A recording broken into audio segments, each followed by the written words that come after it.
राघव सालों बाद अपने गांव वापस जा रहा था। बस रुकी और वहां से राघव जंगल के रास्ते अपने गांव की ओर चल पड़ा। ये जंगल तो पहले से भी डरावना हो गया है। उसे सुनसान सड़क में एक अजीब सी मनहूसियत का एहसास हो रहा था। ऐसा लग रहा था कि सोया हुआ जंगल अचानक से जग गया हो, जैसे किसी के इंतजार में बैठा हो। राघव के कदम अपने गांव के रास्ते बढ़ते जा रहे थे। तभी अचानक राघव को किसी की आवाज सुनाई दी। आवाज सुनकर राघव चौंक गया। ये आवाज एक पेड़ के पीछे से आ रही थी। राघव वहां पहुंचा तो उसने देखा एक काला साया, सफेद कपड़े पहने। उसे देखते ही राघव के कदम रुक गए। वो कोई अनजान चेहरा नहीं था, बल्कि वो विद्या थी। राघव, आखिर तुम वापस आ ही गए। राघव और विद्या सालों पहले एक दूसरे से प्यार करते थे। फिर राघव नौकरी के सिलसिले में शहर चला गया और विद्या गांव में ही रह गई। विद्या ने राघव को बताया कि वह किसी कारण से शहर गई थी, वहीं से वापस आ रही है। मैं तुम्हें घर ले चलता हूँ।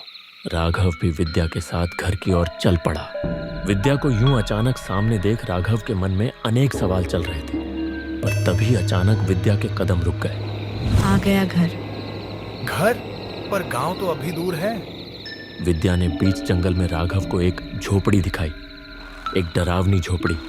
आसपास कोई घर नहीं, चारों ओर एक अजीब सा सन्नाटा और झोपड़ी में जलता एक दिया। मैं चलती हूँ, बाबा इंतजार कर रहे होंगे। ये बोल विद्या अपने घर चली गई। राघव विद्या से फिर मिलने का वादा लेकर वहां से चला गया। राघव वहां से गांव चला गया। हर रोज राघव विद्या से मिलने आता और दोनों आपस में ढेर सारी बातें करते।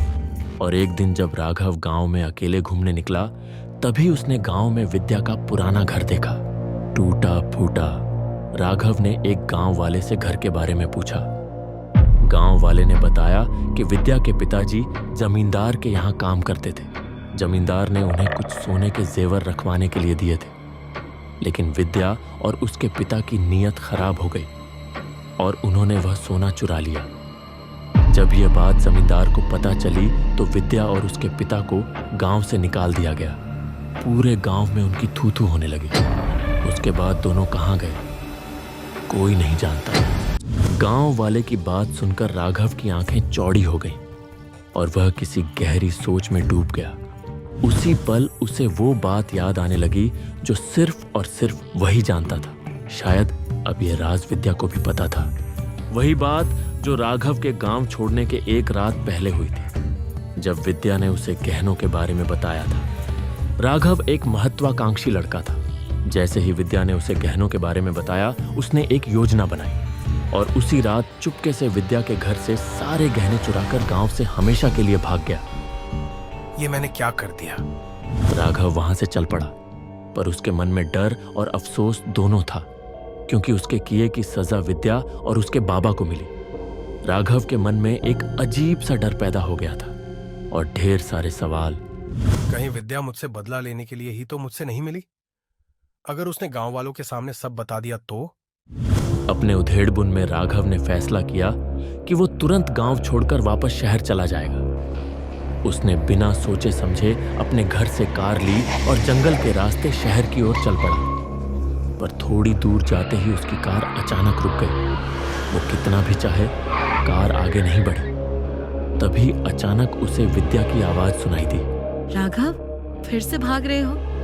मुझे माफ कर दो विद्या। ये बात बोलते ही राघव ने डरते हुए कार स्टार्ट की। कार बार बार आगे जाती और फिर वापस विद्या के पास ही आ जाती। ये देखकर राघव डर से कांपने लगा और कार से उतरकर भागने लगा। कुछ दूर भागते ही उसे कुछ गांव वाले दिखे। उसने उनसे मदद मांगी। मुझे बचा लो, विद्या मुझे मार डालेगी। पर विद्या को गांव छोड़े तो कई साल हो गए। फिर जैसे ही गांव वालों ने उधर देखा, डर से उनकी आत्मा कांप गई। वो विद्या ही थी, पर जिंदा विद्या नहीं, बल्कि विद्या का भूत।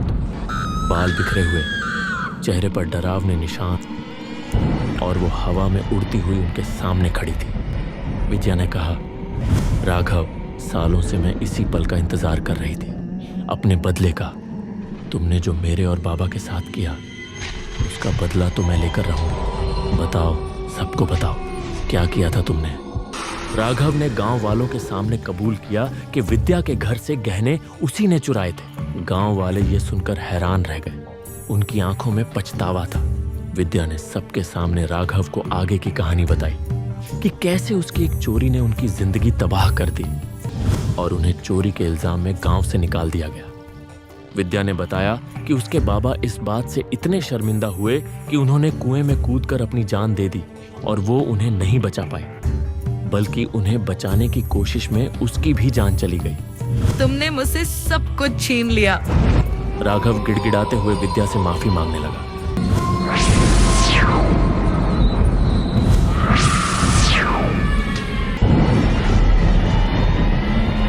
गांव वाले यह देखकर डर गए थे। उन्होंने विद्या से माफी मांगी। हमें माफ कर दो विद्या। जिसकी गलती थी उसको सजा मिल चुकी है और मुझे मुक्ति। विद्या को मुक्ति मिल चुकी थी और वह खुशी खुशी हवा में विलीन हो गई। उसकी आंखों में एक अजीब सा सुकून था, बदले का सुकून।